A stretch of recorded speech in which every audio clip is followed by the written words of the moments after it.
அல்ஹம்துலில்லாஹி ரபில் ஆலமீன். அல்லாஹும்ம ஸல்லி அலா முஹம்மதின் வல ஆலி முஹம்மதின் வபாரிக் வசல்லிம் அலைஹி.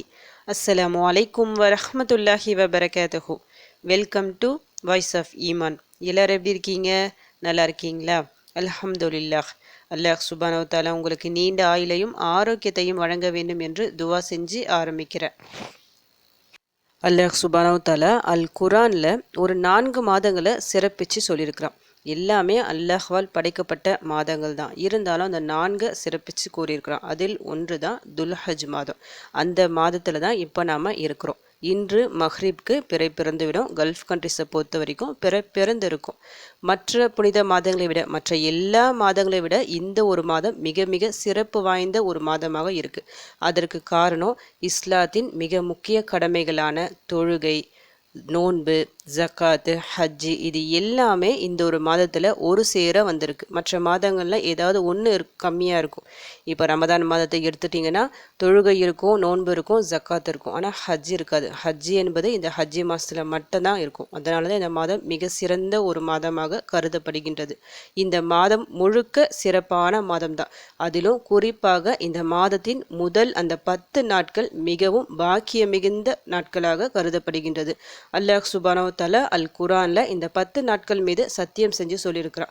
சத்தியம் என்பது நம்முடைய மார்க்கத்தில் ஒரு மிக முக்கிய ஒரு விஷயமா கருதப்படுகின்றது. அவ்வளோ சீக்கிரம் எதற்கு மேலே நாம் சத்தியம் செய்யக்கூடாது. அல்லாஹ்வின் மீது மட்டும்தான் நாம் சத்தியம் செய்யணும். அப்படிப்பட்ட ரப்பு ஒன்றின் மீது சத்தியம் செய்கின்றான் என்றால் நிச்சயம் அது மிக முக்கியமான ஒரு விஷயமாக, பாக்கியமுள்ள ஒரு விஷயமாக தான் இருக்கும். இப்போ இந்த துல்ஹஜ் மாதத்தின் அந்த முதல் 10 நாட்கள் மிக சிறப்பு வாய்ந்தது. இந்த 10 நாட்கள்ல நாம செய்கின்ற ஒவ்வொரு அமலையும் அல்லாஹ் மிகவும் நேசிக்கின்றான். அல்லாஹ் சுப்ஹானஹு வ தஆலா நாம செய்கிற சின்ன ஒரு அமலை கூட நேசிப்பான். கண்டிப்பாக அதை வீணடிக்க மாட்டான். எல்லா நாட்களும் நம்ம அமல் செஞ்சாலும் நிச்சயமாக அதை அவன் நேசிப்பான். எல்லா நாட்களை விட இந்த முதல் 10 நாட்கள் இருக்குது பார்த்தீங்களா, துல்ஹஜ் மாதத்தின் முதல் 10 நாட்கள். இந்த நாட்களில் நாம் செய்கின்ற அமல்களை எந்த அளவுக்கு நேசிப்பான் என்றால், மற்ற நாட்களில் நாம் செய்கின்ற அமல்களை விட அல்லாஹ்விற்கு மிகவும் விருப்பத்திற்குரிய அமலாக இருக்கும். இந்த 10 நாட்களில் நாம் அமல்கள் செஞ்சால் என்ன செஞ்சாலும் சரி, சின்னதாக நீங்கள் ஒரு தஸ்பீஹ் எடுத்தாலும் சரி, ஒவ்வொரு வேளை தொழுகையை தவிர்த்து எக்ஸ்ட்ரா நஃபில் தொழுகைகள், குரான் ஓதுவது, பெற்றோர்களுக்கு உபகாரம் செய்வது, மற்றவர்களுக்கு உதவி செய்வது சொல்லிட்டு நீங்கள் என்ன அமல் செஞ்சாலும் அல்லாஹ்விற்கு அது மிக விருப்பத்திற்குரிய அமலாக இருக்கும். அல்லாஹ் நார்மலாக ஒரு சின்னதாக நம்ம ஒரு அமல் செஞ்சாலும் அதை விட 10 மடங்கு நன்மைகளை கொடுப்பான். நோன்பு மாதத்தில் இன்னும் எக்ஸ்ட்ரா கிடைக்கும். இந்த துல்ஹஜ் மாதத்தில் அல்லாஹ்விற்கு விருப்பத்திற்கு செயலாக இருக்குது நாம் செய்கின்ற ஒவ்வொரு அமலும். அப்போது எண்ணிலடங்கா கணக்கிலடங்கா கூலிகள் நமக்கு கிடைக்கும். அதனால் நீங்கள் சின்னதாக ஒரு அமல் செய்வதாக இருந்தாலும் சரி, அதை தொடர்ந்து செய்கிற மாதிரி பார்த்துக்குங்க. அந்த 10 நாட்கள் நீங்கள் கண்டினியூ செய்கிற மாதிரி பார்த்துக்குங்க. அப்படி செய்யும்போது நிச்சயமாக நிறைய நன்மைகளை நம்மால் அடைந்து கொள்ள முடியும்.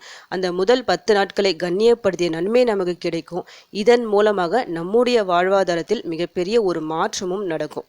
இனி வரும் ஒவ்வொரு நாளையும் நமக்கு கிடைத்த ஒரு கோல்டன் ஆப்பர்ச்சுனிட்டியாக நினச்சி சரிவர பயன்படுத்திக்கிங்க. அதாவது 5 வேளை தொழுகை சரியான அந்த நேரத்தில் தொழுகிற மாதிரி பார்த்துக்குங்க. அது கூடவே அதனுடைய முன்பின் சுன்னத் தொழுகைகள், எக்ஸ்ட்ரா நஃபில் தொழுகைகள், முடிஞ்சால் தஹஜுத் தொழுகை, துஹா தொழுகை சொல்லிட்டு இந்த 10 நாட்களையாவது தொழுகிற மாதிரி பாருங்கள். குரானை அதிகமாக அதனுடைய பொருள் உணர்ந்து எடுத்து ஓதுங்க. நல்ல சிறப்பான துவாக்கள், திக்ருகள் எல்லாமே இருக்குது, அதெல்லாம் எடுத்து ஓதுங்க. இந்த நாளில் 9வது நாள் அரஃபா நோன்பு இருக்குது. அன்றைக்கி மட்டும் நோன்பு வைக்காமல் முடிஞ்ச அளவுக்கு இந்த 1 to இந்த 10 நாட்களும் நம்ம நோன்பு வைக்கலாம். இப்போ நிறைய பேருக்கு என்ன இருக்கும், இந்த ரமதானில் விடுபட்ட நோன்புகள்லாம் இருக்கும். மாதவிடாய் பெண்கள் நிறைய விட்டுருப்பீங்க.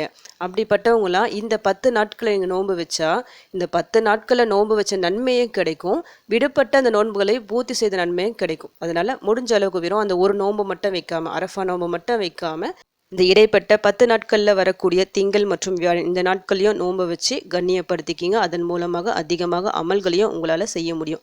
இன்றைக்கி நீங்கள் துல்ஹஜ் பிறை பார்க்க போகிறீங்கல்ல, பார்க்கறதுக்கு முன்னாடி இன்றைக்கி நான் ஒரு 2 துவாக்களை சொல்கிறேன்.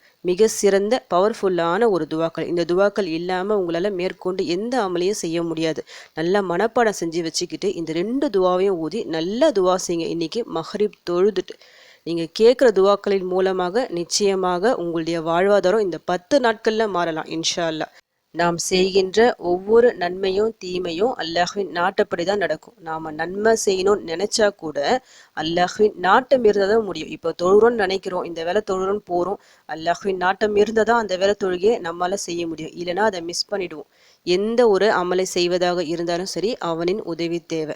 அதனால இப்போ இந்த 10 நாட்கள்ல நாம நிறைய அமல்கள் செய்யணும். அல்லாஹ்வின் உதவி அதற்கு மிக முக்கிய தேவை. நல்ல நாட்கள் வரப்போகிறது, நமக்கு அதிக நன்மைகள் கிடைத்து விடுமோ சொல்லிட்டு ஷைத்தான் நிச்சயமா அவ்வளோ சீக்கிரம் அமல்களை நம்ம செய்ய விட மாட்டான். அதனால அல்லாஹ்வின் உதவியை பெற்றுத்தரக்கூடிய ஃபர்ஸ்ட் இந்த ஒரு துவாவை ஓதிக்கிங்க. அல்லாஹும்ம அஇன்னி அலா ஸிக்ரிக வ ஷுக்ரிக வ ஹுஸ்னி இபாதத்திக்.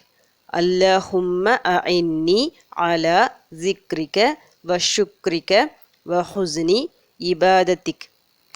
இறைவா, உன்னை நினைப்பதற்கும் உனக்கு நன்றி செலுத்துவதற்கும் உன்னை அழகான முறையில் வணங்குவதற்கும் எனக்கு உதவுவாயாக. இந்த துவாவோட பொருளை படிக்கும்போது உங்களுக்கு தெரிஞ்சிருக்கும் எந்த அளவுக்கு சக்தி வாய்ந்த துவா சொல்லிட்டு. எந்த அளவுக்கு படைத்த இறைவனை நாம நினைக்கின்றோமோ அதை விட பல மடங்கு அல்லாஹ் நம்மை நினைவு கூறுவான். இதன் மூலமாக நம்முடைய பல பிரச்சனைகள் கஷ்டங்கள் தீரும். எவ்வளவு அதிகமா அவனுக்கு நாம நன்றி செலுத்துகின்றோமோ அல்லாஹ் சுப்ஹானஹு வ தஆலா நமக்கு வழங்குகின்ற அருட்கொடைகளை இன்னும் மேலும் மேலும் அதிகப்படுத்துவான்.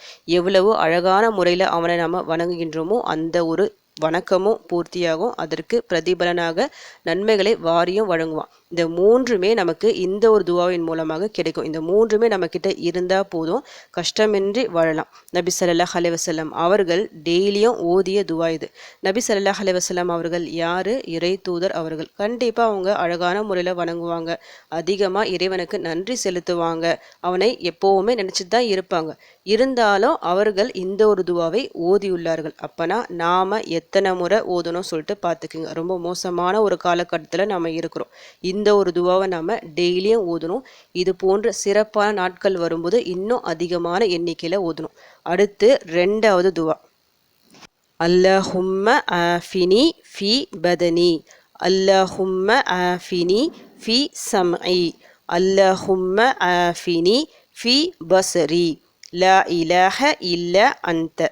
அல்லாஹும்ம ஆஃபினி ஃபி பதனி, அல்லாஹும்ம ஆஃபினி ஃபி சம்இ, அல்லாஹும்ம ஆஃபினி ஃபி பஸ்ரி, லா இலாஹ இல்லா அன்த. யா அல்லாஹ், எனது உடலில் ஆரோக்கியத்தை தந்தருள்வாயாக. யா அல்லாஹ், எனது செவி புலனில் ஆரோக்கியத்தை தந்தருள்வாயாக. யா அல்லாஹ், எனது பார்வையில் ஆரோக்கியத்தை தந்தருள்வாயாக. யா அல்லாஹ், வணக்கத்திற்குரிய இறைவன் உன்னை தவிர வேறு யாரும் இல்லை.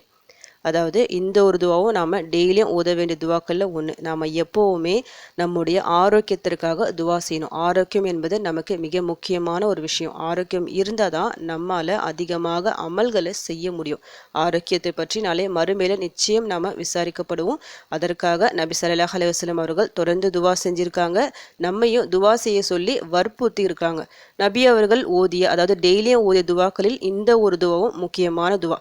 இந்த ஒரு நேரத்தில் நமக்கு ஆரோக்கியம் மிக முக்கியமான ஒரு விஷயம். ஆரோக்கியமா இருந்தாதான் நம்மால அதிகமாக தொழ முடியும், நோன்பு வைக்க முடியும், இன்னும் நிறைய அமல்களை செய்ய முடியும். அதனால இந்த ஒரு துவாவை அவசியம் ஓதிக்கிங்க. இன்னைக்கு நான் சொல்லி இருக்கிற இந்த 2 துவாக்களுமே இந்த ஒரு நேரத்துல ஓத வேண்டிய துவாக்கள்.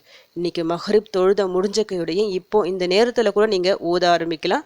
மஹ்ரிப் தொழுத முடிச்சதோட இந்த ஒரு துவாக்களை குறிப்பிட்ட எண்ணிக்கையில் ஓதி நல்லா துவா செஞ்சுக்கிங்க. இந்த 10 நாட்களும் நான் அதிகமாக அமல்கள் செய்யணும், இந்த நாட்களை நான் கண்ணியப்படுத்தணும் சொல்லிட்டு அல்லாஹ்விடம் அதிகமாக துவா செஞ்சுக்கிங்க. இதன் மூலமாக அல்லாஹ் உங்களை ஆட்டோமேட்டிக்காக செய்ய வைப்பான். அதிக அமல்களை உங்களை செய்ய வைப்பான். இதன் மூலமாக உங்களுடைய வாழ்வாதாரம் பல மடங்கு உயரும். உங்கள் வாழ்வாதாரம் உயர்வதற்கான ஒரு முதல் படிக்கட்டு, உங்கள் வெற்றிக்கான முதல் படிக்கட்டு இந்த துவாக்கள் அப்படி கூட சொல்லலாம். இன்னைக்கு இந்த துவாவை ஓதுங்க. இனி வரும் ஒவ்வொரு நாட்களும் நான் சிறப்பான துவாக்களை போட்டுட்டு வரேன். அதை மிஸ் பண்ணாம தொடர்ந்து ஒவ்வொரு நாள் ஒவ்வொரு துவா சொல்லிட்டு ஓதிட்டு வாங்க. இதன் மூலமாக இந்த 10 நாட்கள்ல உங்களுடைய எல்லா கஷ்டங்களும் தீர்ந்து உங்களுடைய கணக்குல அதிக நன்மைகளும் எழுதப்படும். உங்க பிரச்சனைகள், உங்க வீட்டுல இருக்க எல்லா முசீபத்துகள் காரணமாக நீங்க கேட்கிற இந்த துவாக்கள் அமையும். அப்படிப்பட்ட சிறப்பான துவாக்கள் தான் நான் தொடர்ந்து போடுவேன். தொடர்ந்து வீடியோவை பார்த்து சப்ஸ்கிரைப் பண்ணி வச்சுக்கிங்க. இந்த துல்ஹஜ் மாதத்தின் முதல் 10 நாட்கள் நாம் அதிக அமல்கள் செய்ய வேண்டும். அதற்கு அல்லாஹ் சுப்ஹானஹு வ தஆலா நம் அனைவருக்கும் தௌஃபீக் செய்வானாக. ஆமீன். அல்ஹம்துலில்லாஹ். இந்த வீடியோ உங்கள் எல்லாருக்கும் யூஸ்ஃபுல்லாக இருந்துக்கும்னு நினைக்கிறேன். நீங்கள் தெரிஞ்ச இந்த விஷயத்தை மற்றவங்களுக்கும் எத்தி வைங்க. இதன் மூலம் அவர்களும் பலனடையலாம். இன்ஷா அல்லாஹ். அடுத்த பதிவில் சந்திக்கலாம். ஜஸக்கல்லாஹு கைரன் கசீரா. அஸ்ஸலாமு அலைக்கும் வரஹ்மத்துல்லாஹி வபரகாத்துஹு.